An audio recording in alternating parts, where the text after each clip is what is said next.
gamers. Today we're going to be doing another guide, another build. I haven't done a French guide since season 9, which is 1 season ago.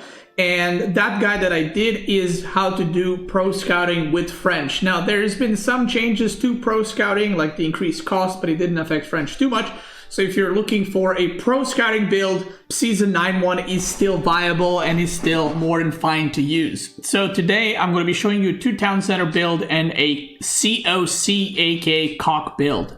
So a trade build. So I want to give a shout out to Beastyqt for helping me make these. Let's get into it. So the 2 town center build, or the pro scouting build with French, or COC build, I wouldn't say that you should use one no matter what. I think it depends on the map quite a bit, and you can kind of make the decision either based on the map or based on the matchup. So 2 town center, for example, can be very good against aggressives, and it can be good against other 2 town center build, 2 town center civs, but 2 town center is not very good against JD or in a French mirror or in any matchup where the opponent can be super aggressive, super fast, especially with knights. It's going to be problematic to hold. So if you want to learn how to play French fully and make sure you know everything there is to it, I would advise you to potentially learn at least 2 build orders, because with French at least you cannot have one build that's just good everywhere and it works in every single situation. So you can mix it with pro scouting, the COC build, you can mix it with 2TC, and so on and so forth. Now this game, the COC build would be really good because I'm playing against Rus, which usually goes for pro scouting, so it gives me space to do the trade. But we have done 2 town center in this one and actually got really good spawn for 2 town center in this specific game. So we're going to start off the game with 7 on food, 3 on gold, and then you rally onto the food until it is time to age up. Now, the reason you only put 3 on gold is because you don't need to mine too much gold. We only want to mine 200, and then we're going to move away from it, and we're going to work towards that town center. So immediately, the moment I have 200, I put these guys on stone. You don't necessarily always put these guys on stone. If the wood line was right here, I would just put them on the wood line, but because stone is closer, I just went for that. If they're not close to any resource, maybe I would just make the landmark with them, right? So that's kind of how you should think about that. And now we're going to start the age up in a second because I'm almost at enough food.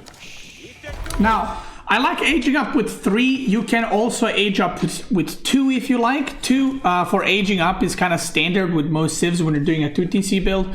But I like to do 3 with French just in case I need to make a unit or something. 2, 3, either is fine. You want to put 5 on stone, and then you want to just... the rest of the workers that are coming out, you want to put on the wood and just rally them there. Now, make sure you have a little bit of extra food before you switch off of from foods to wood, so you leave 4 on food. The reason for that is if you barely are making a villager and then you only have 4 on food, you might not be able to queue up a villager. So just make sure you have a little bit extra. You can see I have an extra villager queued up already. So the scout is scouting. Villagers are chopping and mining stone, and the idea is to put that town center on deer. That's the perfect case scenario because French uses a lot of food because your villagers produce faster, and you want to make sure you have enough food to actually sustain that and not run out of food in the first place. Now, the reason why 2TC build can be really good against pro scouting is if you manage to get the town center on the first deer pack, you're effectively denying them 1 deer pack, and if you can defend the second one somehow, you're in a really good spot. But even if you get 1 deer pack against pro scouting civs, in this case Rus, it's going to be really, really good for you. The moment we have 350 stone, I'm going to send them to the wood just to chop that 400. And there we go. So at this point, I'm going to go make a town center. Now, this is something you can do. Again, I always say this, if you guys have the APM and multitasking, you should push in the deer and make it a bit more compact. So here I just pushed it all in one spot so I can make a mill later. And now what I'm going to do is I'm going to make a TC here and push in the deer to the TC. I could have also just made a TC here, but this is just, you know, again, if you have the APM, if you have the multitasking to do it, just do it because it's good. If you can kind of relocate the deer a little bit or move them a bit closer to some of the other resources so you can get a lot more value. Now, what is the plan from here on out? Well, I have enough for town center, and now where you rally the workers depends which civ you're playing against and what the opponent is doing. So in this case, the opponent is Rus, which means that 99% of the time, at least at the high level, the Rus player will go pro scouting into fast castle. So my idea for this game is, okay, he's going to do that. What I'm going to do is I'm going to make a couple of horsemen to mess around with his pro scouting, maybe force him to make a barracks or stables, and then I'm just going to go for fast castle as well. Now, the reason I'm going fast castle as well is because if I stay in feudal, I can't really do any damage to Rus, and if I go fast castle, I can contest relics, I can, make upgraded horsemen to fight horse archers and stuff like that. Now, if I was playing against Civilization that it was more aggressive, or the opponent was more aggressive, what I would probably do is I would have a lot of workers on wood, probably about 15. After I make the TC, I would have about 15, 16 on wood, just so I can make archer ranges and more production buildings. So, yeah. So here we go. The TC is coming up. And I'm just pushing in the deer, like I said. So again, the idea is I already have a stable. I might as well use it. I'm going to queue up a horseman. I think I queue up 3 horsemen total, maybe 2. I'm not sure. We'll see. And because I have this gold, now this is a really good spot. I decide to just wall this off. So I completely deny pro scouting on my deer. And what I'm going to also do is send all the sheep workers to the deer. The reason I'm doing this, you normally don't need to do this. Like if the deer pack was here, I wouldn't send all my workers from here there.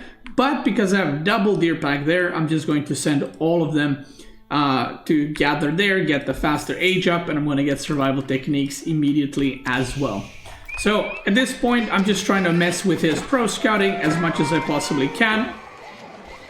He's got way too much wood. Now, by the way, Beastyqt is not a top level player, but we're not going to pay attention too much on his gameplay. We want to pay attention to the build order we're doing. So my idea here is I'm going to mess around with the pro scouting. I'm going to try poke here and there, see what I can do. And if you look at my worker split, it is all on food and gold except 3 that I'm going to just use to make houses and do whatever else.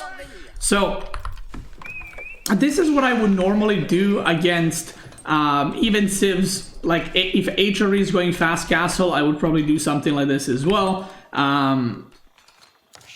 You can also go like mass knights and try to harass their gold or something. But if any civ that you're playing against, like Ayubid as well, I actually had a game earlier today versus Ayubid where I did 2TC into fast castle and I hit castle like 30 to 40 seconds after Ayubid, and then I managed to get crossbows in order to defend camel lancers. So any fast castle civ that you're playing against, you can do something like this and if you execute it well and if you have the deer, you'll have pretty good castle timing. So now I'm aging up with Guildhall. The reason you don't want to go Royal Institute is usually when you have a lot of units in feudal and you're aging up to castle and you just want to upgrade all those units and go for a massive push, or when you're all in castle, right? You don't have a lot of economy, you just want to make a strong army and all in. I'm not doing either of those. I don't have any units and I don't have any plans of all in castle, so I'm just going for the Guildhall. The way you should be looking at the Guildhall, it's almost giving you a free Imperial after, however many minutes it takes to build up 2,000 food. It basically gives you a free Imperial age up, so it's very, very good and the economy feels very good from it. As I'm aging up to castle, I'm going to get a lot of upgrades going. I got wheelbarrow, double broadaxe, specialized pick. I'm still making horsemen. Now, you might be wondering, why am I making horsemen? Why am I not making knights? The reason I'm not making knights in this specific matchup is because he's going to go horse archers. And horsemen are faster than knights. Horsemen are also faster than horse archers. So instead of making knights and just being kited forever by the horse archers, I'm going to go for horsemen and basically counter it in advance, if that makes sense. And if he doesn't go horse archers, if he goes knights, then I'll just go crossbows. Or if he goes spearmen, I'll just go archers, right? but the horsemen in this situation against this civ are the best thing you can do. If I was playing against other civ, like if this was HRE, for example, I would probably just go knights. If I was playing against Ayubid, I would probably also open some horsemen at least, but you can also go knight against Ayubid, depending what they're going for, but they're most likely going to go for camel lancers. So, we've aged up, and as I'm aging up, you want to put a lot of workers on wood. The reason for that is I don't have production buildings. I don't have a monastery. I just put it up because I want to try get some relics tonight from the Rus. So I want to build a lot of archer ranges, right? I want to build 2-3 archer ranges. I want to build 2-3 extra stables because I have a lot of income right now. But I don't have any production buildings. Plus I need blacksmith. Plus I can do some walling around. So you're gonna need plenty of wood to do all of that. Now, the plan is, I know he has spearmen, and I'm just waiting for him to start and try pick up relics and stuff so that I can, you know, again, mess with that and deny. Now, as long as we're staying in this kind of game where I'm denying the relics or I'm denying the pro scouting or I'm denying this, it is a big advantage for me because if you look at the worker count, because French also produces them faster, 17 seconds per villager. If you look at the villager count, I am already 23 villagers ahead, which is crazy. Like that is a crazy advantage. So because of that, as long as the game, basically nothing needs to happen in the game. I just need to not take damage. I am already winning. So at this point on, and this is kind of the point of 2TC builds, I am just ahead, and the opponent needs to do something in order for them to come back. And it's even more so with French because of the faster villager production. So if I deny 2 relics here, I'm super happy with that. Because he went fast castle, I went 2TC. So taking even 2 relics would be really good for me. He's making some knights, he's making some horse archers. I'm making blacksmith, making production buildings. Initially, I end up going for archers. But the moment I see that he's making knights, I immediately switch to crossbows. So you will see me queue up archers.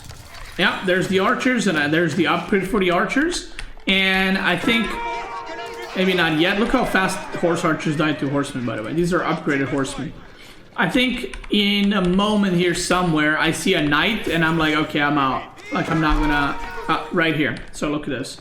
I see the knight, so I see that his comp is going to be horse archer, maybe spearmen and knights. So I just abandon archers immediately and I go into crossbows because I don't want to have archer horseman mass versus, you know, 10 knights, because then it's going to be I'm going to be in a big trouble. So from here on out, I keep getting my eco upgrades. They're very important because of how many workers I already have. I'm adding more buildings. As you can see, I am preparing for a keep right here, so I can discount all the production buildings right there. And one question that I get actually very often when I play French, and I got it even today, is when do you make a keep as French in your production building? So for those that don't know, maybe, keeps with French are cheaper. They're 90 stone cheaper, but also archer range and stable units costs are reduced by 20%, which means you get discounts on units 20%. So this is kind of like it's a defensive play, but at the same time it's an economic play because you save up a lot of resources, and this pays off pretty quickly if you're continuously massing units. So I would say with 2 town center build, once you hit castle, if there's no threat, like in this game, I didn't feel like I'm in a threat of like losing the game or dying at any point. I just went and I got 17 villagers on stone to just get it quickly, build a keep right here. If you're getting all in or something, I know it's very tempting to, if you're getting all in, to make a keep. And sometimes that's a good play. But if you're focusing on all your economy and making a keep, then you have no units to fight. So he can just, you know, go somewhere else and kill this DC or something. So yeah, I would say if you have free space to mine stone without dying or taking damage, then you should go for it. But usually, once you hit castle, you can rally 5, 6, 7, 8 workers and just slowly start mining for that. You don't need to rush it or anything like that. So yeah. So the longer this game goes, like I said, if he doesn't do anything, I am just getting further and further ahead. And this game, I got 3 relics And now, because he can't push, I have a keep, I have crossbows. This side of the map is pretty well kind of reinforced. I just do a massive raid with horsemen. I'm trying to do as much damage as possible. He's trying to push, but there's nowhere to really push. He could go here, but I'll just run away to this wood line. Meanwhile, he's getting a lot of idle time on his villagers. So, yeah, again, I don't need to kill anything, right? I can just run around, and if he runs around, I am ahead. Now, if we look at the income, his income is plummeting because of the idle time, and my income is looking pretty good. I killed 4 workers, and I'll just speed up. I'm gonna make a tower with a little sprinkled upgrade right here, get the berries, and now I'm gonna just slowly transition to farms. So at this point on, I would say 15 minutes onwards, French economy just explodes, like insanely explodes. So basically at this point, I am producing units fully, right? I'm producing villagers, and my income is really good. Guild Hall is stacking food, which means I can basically be Imperial in like 30 seconds as well with all these units. I'm doing a little push here. He kills a lot of my villagers, kills 8 villagers right here. And I decide, you know what? I'm just gonna trap this army and kill it off, and then go for the final push. Because horsemen, like I said, they're 188 speed. The horse archers are 162. So I'm trying to find his army. I find it right here. Crossbows are focus firing the knights. And this was a pretty bad loss for him. And now I'm like, okay, let's just push. So if you look at my income, it is very good. The farm transition is pretty much completed. I have 43 on food. I have 2.5k gold, and I have enough food to age up. I think I pull it in a little bit. Making some rams. I'm just torching the buildings down. A red palace on this big gold over here. And yeah, my economy is just insanely good. Now, this is how most 2TC builds work. Like for any civilization, if you're untouched and your opponent is not doing damage, you will basically, you know, outboom them, and you will have way more economy and ability to produce crazy amount of units. But with French, it's even more absurd because of that faster villager production. And at this point, if you look, my units are also cheaper. 80 food, 60 wood, 112, 80 because of this keep. And I'm going to produce more production buildings right here to get that discounted. So on top of a lot of villagers, on top of crazy income, your stuff is also discounted, which further kind of extends your lead, I guess.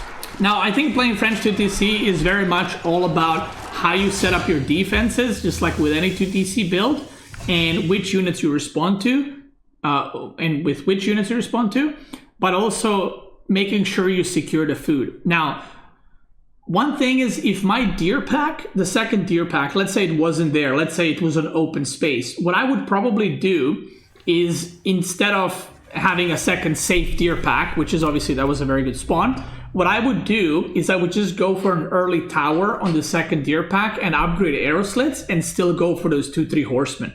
That way I can try to gather those deer, have a tower so I can prevent him from pro scouting it. And even if he does pro scout it in the end, at least I will kill a couple of scouts, I'll get some value in there, right? So you shouldn't just give up the second deer pack if it's far away. You should try do something with it, or you should, you know, extract a couple of things from it.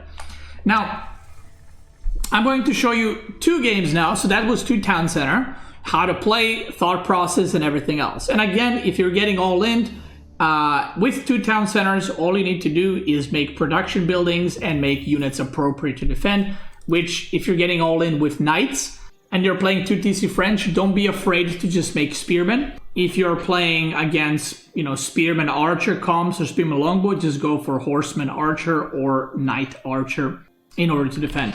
Now, this is the second game, and this game I will be going for the trade build, okay? So, trade is in a pretty good spot. I mean, obviously, this is the best case scenario, but this is pretty good.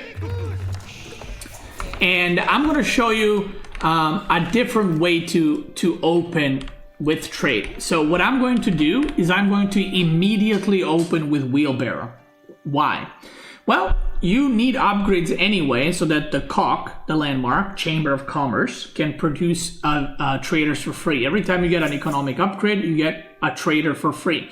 So you're gonna get these upgrades anyway, so why not just get wheelbarrow now and increase the efficiency of your villagers a little bit, as well as when you go to make a market over here in the corner, your villager is going to be faster.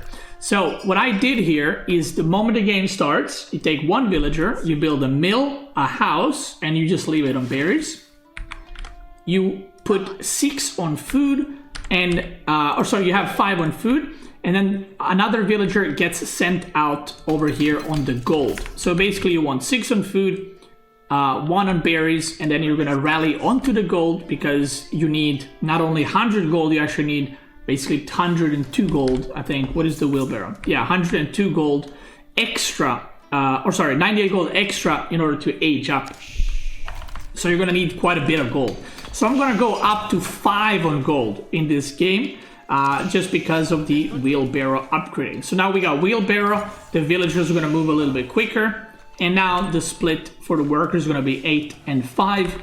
And once we start aging up, we're going to leave 3 on gold for a very long time. You won't be moving these guys almost until this is mined out, because you need that gold trickle just in case if your gold income by trade gets interrupted. Now, in this specific game, there's some matchups where trading with French is very good. There's some matchups that is pretty bad. This matchup is probably not a matchup I would suggest you to do the trade. In this kind of matchup against the Knight Civ, I would probably suggest you to do something like just professional scouts perhaps, or something like that, because trading against Knight Civs is usually a bad idea. So you want to do trading when you're playing against boom civs, when you're playing against even pro scouting civs is okay, or just more in general campy civs, and you want to force them to basically get out on the map and fight you. So we're going to be aging up with 3. The moment we start doing that, we're going to leave 4 or 5 on food is fine. And then you're going to leave 3 on gold, 3 on the age up, and the rest will be on wood. The reason you want the villagers on wood is, well, you're going to need lumber camp, you're going to need a house, you're going to need more eco upgrades, and you're going to need production buildings. Now, the reason why you don't want to usually do trade against Knight Civs like KT is because they have knights that they can make very, very quickly, and if you do this build, even if you respond with knights or spearmen, they will be way too mobile, and you're just going to bleed out traders one after the other. The moment I started aging up, I got survival techniques again, even though I'm not on deer right now. I got it so I get a free trader, and I'm going to get forestry immediately, so that once again I get the free trader. Rallying everything onto wood. We're going to do a little wall in here, just so that his units cannot rotate, and I sent a villager to make a market over here.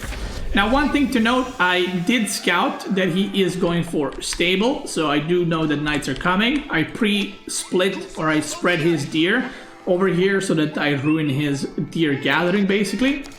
And at this point, I cannot go for the full trade. So I'm just going to be trading 8 gold like this, because if I go for full trade, it will get interrupted. So my goal right now is to make sure that the traders can move freely and try to secure the trade as best as possible. And by the way, the reason I am showing you this game, even though I told you not to do trade against Knight Civs, is I just wanted to show you that you can do it. It's just pretty rough, and it can get pretty hard, and it can go sideways really quickly. So I got the knight coming. I have 9 villagers right now on wood, and the reason for that is I just want to be able to produce more production buildings. So we have 9 on wood, so you can make more and more stables. And I'm just rallying villagers on food right now. The guys are trading. This trade is ready, and what I like to do is have one villager just start walling. Slowly start walling that side of the map. Either side, just start walling off, basically to reduce the area that your opponent can go through. So what you can do is, I saw his units move to the right, so then I let these traders run through, because I know that his units are on the right side. So if my traders go through and go all the way here, they're going to be safe. And at the same time, I use that opportunity to try and attack across the map and see if I can do some damage. So just to see if I can maybe pick off a villager, because he's probably not going to be expecting it. And you can see he's trying to kill the trader, but it's not going to work because the trader is almost at the TC area. And look at that, I go around, I managed to pick off a pilgrim, getting the last eco upgrade. And now again, I know where his units are. So the next time he will attack, he will mostly attack on the bottom side. So I am already moving my knight to the bottom. I'm going around, trying to harass.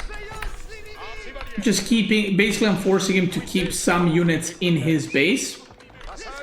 He comes here at a pretty unfortunate time for me.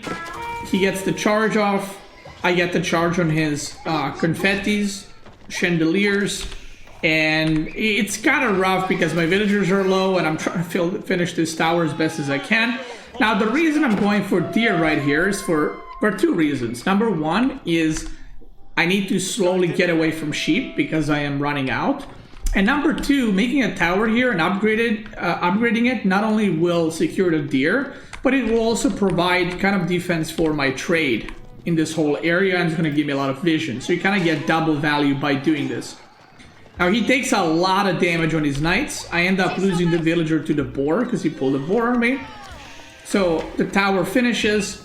Chandeliers take a lot of damage, and I did lose one villager, but this was a lot of damage taken from him. So even though this looks like it was a successful attack from him, now if we were to fight knight versus knight, I have more knights. I bought some stone, which is something you can do whenever you have a tower. If you're trading, you can just spend some gold to buy the stone, and I immediately get arrow slits.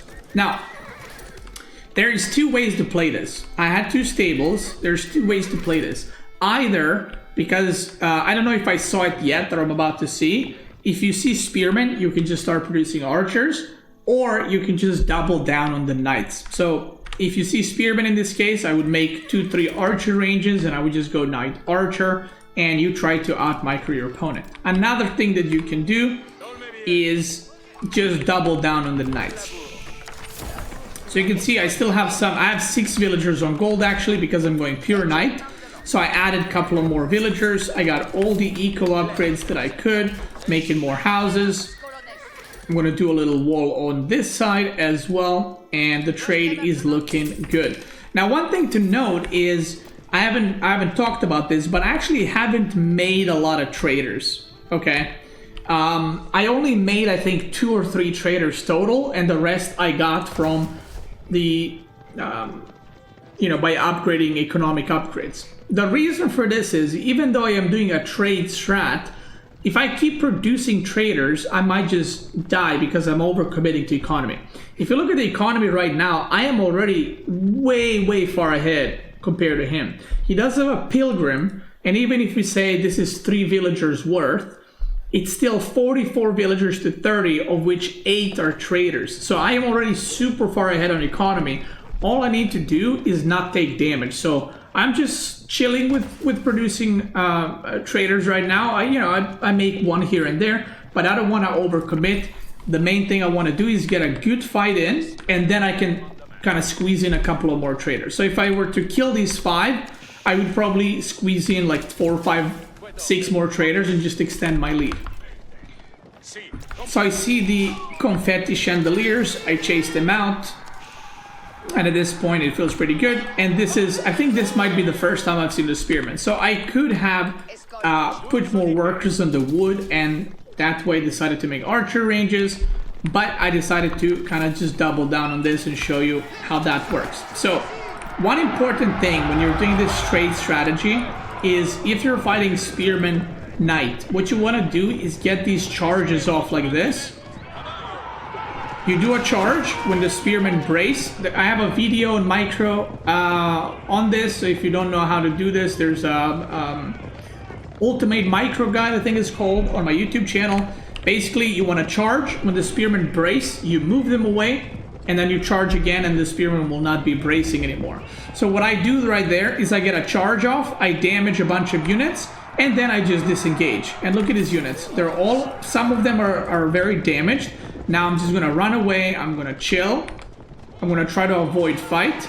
Get another charge there, kill the scout.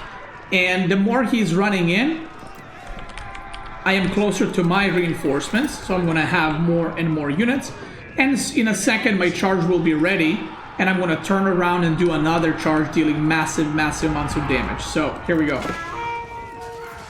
You can see there, I just did another charge. I'm gonna garrison the workers in the tower.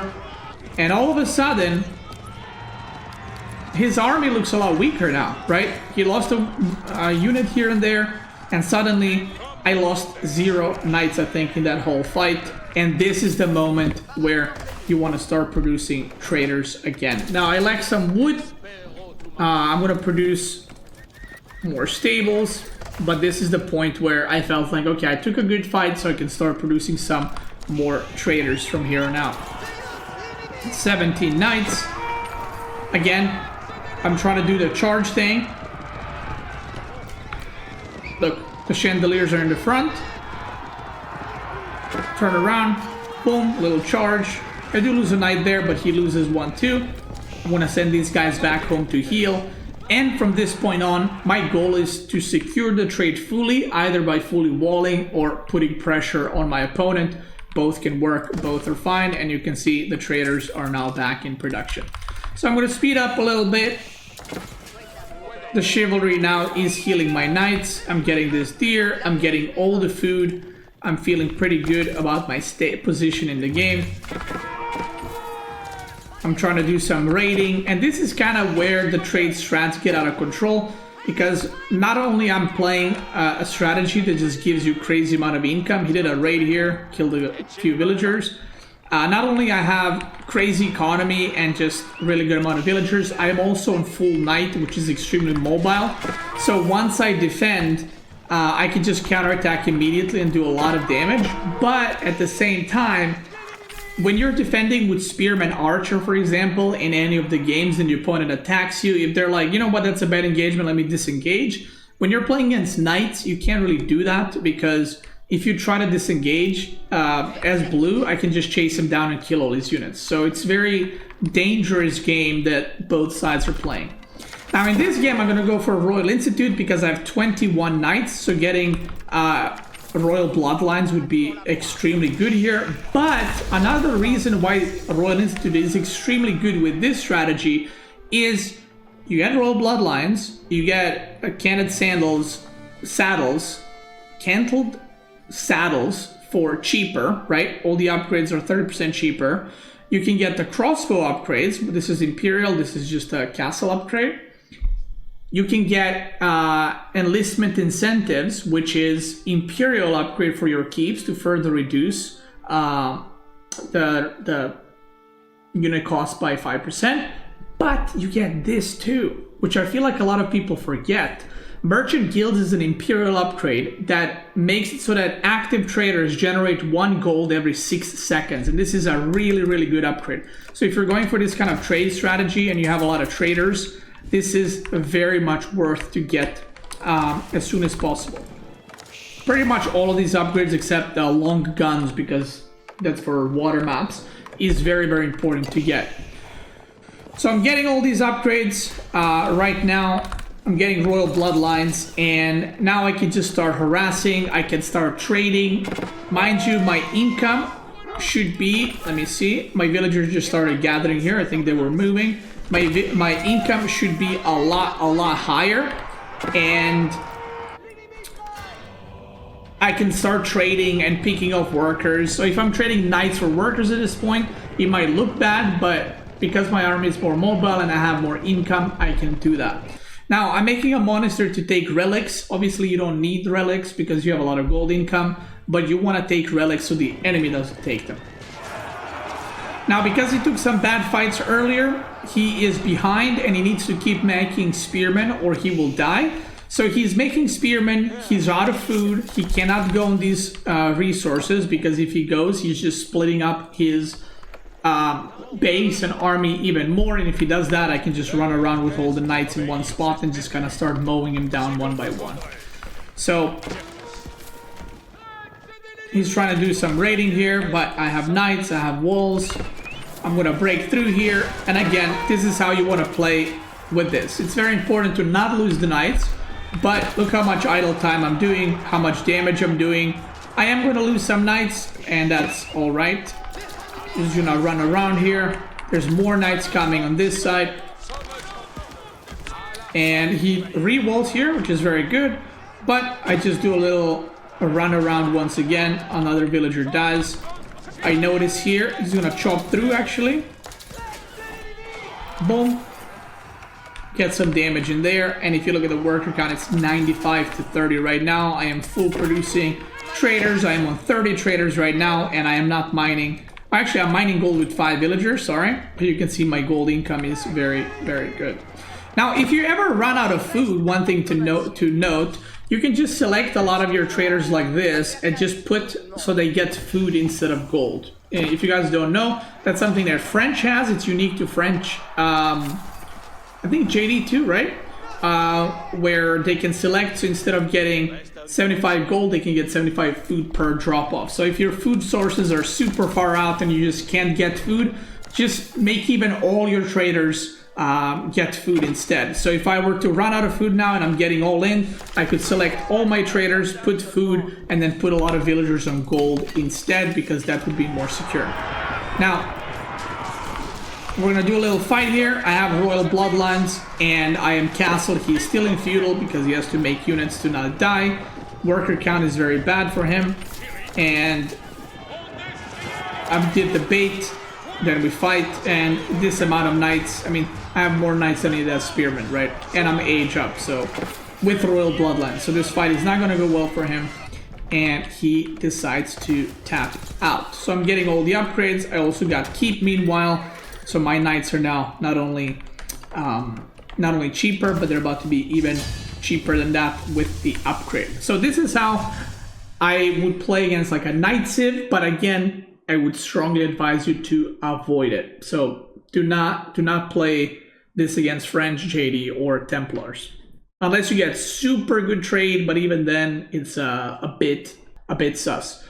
Now, I'm going to show you another game, which is just another example of how to play against a boom civ or a campy civ. I would say the trade is, like I said, by far the best against campy civs. So if you're one of those players who hates playing against Lancaster or China 2TC or, Jushi 2TC, English 2TC, any civilization that's just sitting in their base and you're getting annoyed because you can't do any damage, trading is very good against that, because it either forces them to come out on the map or, well, they're going to get overwhelmed by economy, because trading is better than 2 town center. So I'm going to speed up this one. Now, this game I included because we had something interesting happen. So I was doing the same build, right? I was making a mill for the wheelbarrow, but then I see deer. And I immediately take all my villagers and I send it to deer straight away. Now, in my opinion, unless you're going for 2TC or professional scouts, you should always do this with French. If you find the deer super early with your scout, just go on the deer immediately, get survival techniques, and get wheelbarrow. So I'm not only going to get survival techniques, but I'm going to get wheelbarrow too. And look, I have 34 wood, and I need 33 for wheelbarrow. So it fits perfectly. The worker split right now is we got 7 on deer, and we're gonna rally onto the gold, because not only we need the extra 98 gold, but we also got survival techniques, so even more. And the reason we're getting this is obviously because of the trade. We're gonna make it anyway, so might as well do it now. And getting deer this early is very, very good. It will slow down your age up a tiny bit, but the value of you gathering the deer now that are super exposed and forward, and then having the sheep later on as in a safe position is invaluable in these kinds of games, especially if the opponent is attacking you. So it's a very, very good start. So again, it's a bit of a slower build up to feudal, but after that your income just pops off and it feels very, very good. So we got COC going on again. We're going to be aging up right there too. Now this map, this is a perfect example of what I was talking about earlier. You can't do the same build on every map. So if this was me playing, obviously I did this build because I wanted to do it for the guide, but if I was playing a ladder game or something, I would not do this build on this map because the trade is awful. Okay, so like this is the worst case scenario. Even if the trade is like here, it is better than this, because the trade being here means that if I put my market on this side, I will get very little gold. So if the full trade is like 75, I'm gonna get like 33, 35 gold here, which is really, really bad, and it is definitely noticeable. So in these spawns, I would never do trading. But I did it anyway, just to, like I said, just to show you guys. And this is why I think with French, it's good to have at least 2 builds so you can switch back and forth. But I decided to do something wild just to show you that you can do it. I go for the trade, but I am actually not trading here. I'm going to be trading to his side of the map. So I just send it. I say, you know what, let's go, and we're playing against Lancaster, and I saw that he has a Lancaster castle, which means he's going to be doing the manor boom. The traders are going, and even though this is extremely close to his base, if I trade here, it's just not going to be good enough. So I decided to go for the long trade. He's going for the manor boom. He's going to go for 6 manors, it seems. He made a spearman to harass me, but I already have a lot of production buildings ready to produce units, so I'm going to be defending that very quickly. And if you look, because of the trade and because of the TC producing villagers faster, I am already very far ahead on the villager count. So I am 17 villagers ahead right now, right? Yeah, 17, 18 villagers now ahead, because this is not like last game. So last game, I was not producing traders. I was just getting them from the eco upgrades. I sprinkled in 1 or 2 because I was getting pushed hard. In this game, because my opponent is booming too, whether it's a manor boom or a cow boom or a 2TC boom, I am producing traders from both the markets. Okay, not at this exact moment, I guess, but I am producing traders from both markets, which is why I have so many economy units going on right now. So I'm just trying to defend this. I'm trying to do some walling here, rallying my units. And now I scout that he stopped at 600 stone, and I saw this barracks, and this archer range. So I know that he is making units. I checked the gold and I see only 5 on gold, which is not fast castle Lancaster. So I just prepare and I start making more and more units. But I'm almost at the age up. Now, the reason my age up is so quick now compared to the last game is because I made a lot of traders early on. So I was able to just get a lot better economy than I did in the last game. So if you look at the economy, I have 1.7k income. He also actually has 1.7k income. But the difference is I have knights and he does not. So... and we have same amount of units with me having knights, which is very good for me. So King's College, again, Royal Institute once again.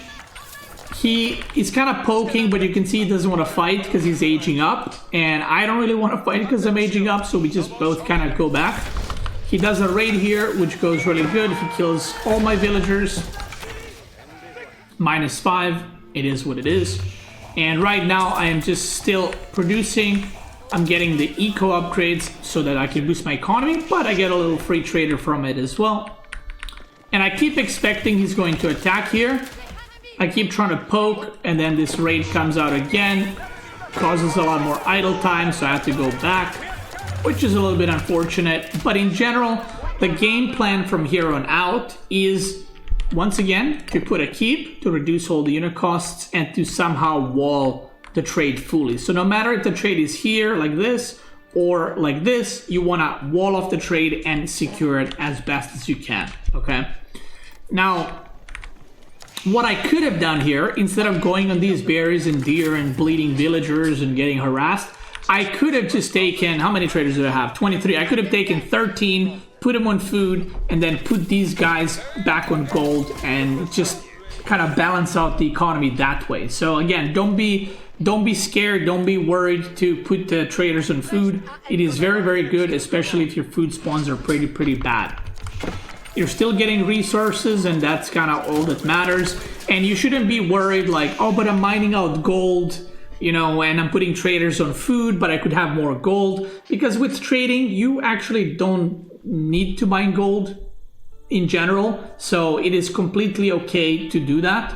If you were not trading, obviously wasting gold like that would be pretty bad. But because you're going for trade and you have a lot of traders, it doesn't really matter that you're mining out gold and having the traders gather the food. As long as you're getting the resources in, that's all that matters. So we're gonna get a keep right here, and what I need to do now is, like I said, I am still producing units. I need to make sure my trade is safe, and I'm gonna slowly start transitioning to farms. I'm getting a lot of the upgrades in the Royal Institute. I'm getting a lot of engineering, blacksmith upgrades. Eco upgrades are already done, and if you compare the two, look at all the upgrades that I have and compare it to the upgrades that he has. So it's quite a massive difference. Now, one thing to know, this game I did not go for monastery, and that's on purpose because I felt like he's making a lot of units. We haven't had a real fight yet, and the game might come down to one fight, whereas if he pushed here and he won the battle, the game probably ends for me because so much of my traders would die or not be able to trade anymore. So I just kept making units because I knew if I just beat his army, my income long term is going to be a lot better. My income already is better, even though he has 6 manners and 2 relics. But the longer the game goes, there's going to be more and more traders, more and more value. And the moment this gold runs out, he has to come out and I can just beat his ass. So we go for a fight here, and this fight I wasn't sure how it's gonna go, but I have Royal Institute Knights, so sometimes it's deceiving where it's like, it looks like I'm losing, but I'm not. So we trade out, and even though I won the fight, but let's say we traded out, it is still very, very good for me because of all the income, and now I can also use the gold to buy food if I wanted to, which I think I do a couple of times in this game. We're transitioning. You can also buy wood, by the way, to make farms. If you have time, that's even better. So if you have plenty of time to work with, you can just buy wood. Yeah, I could buy 2k wood and just make like 20, 30 farms or however many you can make. And then just my food transition's done. And then we have gold printing and we're in a really, really good spot. So right now, I'm just, oh my god, that was loud. I'm just going left and right, making sure that he does not interrupt my trade. And now I just go for rams because I realize, you know what, I'm probably in a pretty good spot. Let's just push the manners a little bit. Getting the crossbow stirrups upgrade, which is the imperial upgrade. And the trading is looking very good. The farming transitioning is happening, 37 on food. And in this position, what you can also do is you can buy, I already bought food, but you can actually buy food and just get Imperial Age up with it as well. So don't be afraid to spend gold like that because I have 2.8k gold that I can't really spend. We're going for manners, ramming that. And this fight is, again, even if I lose it, it doesn't matter. I buy some food, we go for the red palace all the way here, blocking this gold, blocking this wood line, and kind of semi-protecting the trade. But he doesn't really have enough units, and the game gets called. So, yeah, as long as you keep your trade alive, and as long as you keep your trade protected, you're gonna have crazy, crazy good economy. And like I said, if you're playing against 2TC Civ, just keep making traders. If you're playing against aggro play, just make 1 or 2 traders plus the economy traders that you get for free, and just make units. Just fight in feudal normally. You don't need to be too greedy. You don't need to constantly produce traders. You kind of have to read the situation a little bit. Once again, guys, that was the guide for French for Season 10 and 11, most likely, unless we have some crazy changes for Season 11.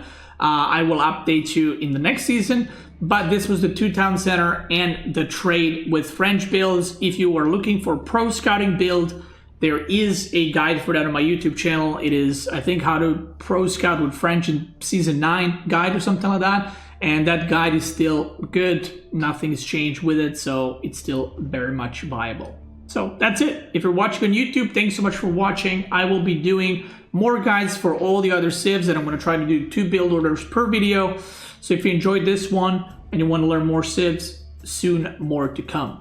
YouTube gamers, have a good one. Twitch gamers, let's keep going.